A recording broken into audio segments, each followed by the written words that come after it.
Drok wie het net van de moon op het strand van de Lemmer. Doch zwaait je van de moon het officiële startsanjoen. Maar dat bad bij meer waar, dat is traditie. We vliegen in Rikzaam, toen hebben we een hele mooie simmerhoorn. Dus ik vind dit een heel goed teken. De bedoeling weer dat is ze bij voor de opening het wetter in gaan zoenen, maar ze bleun van de moon liever op het strand zelfs. Hoewel het waar dus meer wie de berucht noemt het wetter zelfs goed. Het wetter is skin. Toch is er nog altijd één groot probleem. Nou, er is onderzoek geweest voor hier op 6 locatiebuurs. En dan blijkt er nog wel dat er verzwaring komt, met name fecaliën, poep om het zo simpel te zeggen.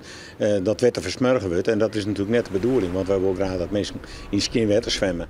En die poep, die komt van de wettersporters. Die smieten haar een smarrig wettertank nog altijd een leeg in het boetenwetter. Al leidt dat nevens de provincie net alleen gewoon de boordje mensen zelfs. Nou, er zijn nog te min plakken waar zij hun smarrig wetter kwijt kennen. We weten ook net dat iedereen wel zijn tank had, maar ja, als je een tank had, dan moet het wetter kwijt kennen. Het is natuurlijk heel frustrerend als je ergens in de jachthaven bent en dat is net zo. Er leidt €600.000 kleer voor de onlist van meer opvangplakken. Dat moet het wetter nog skinner maatje.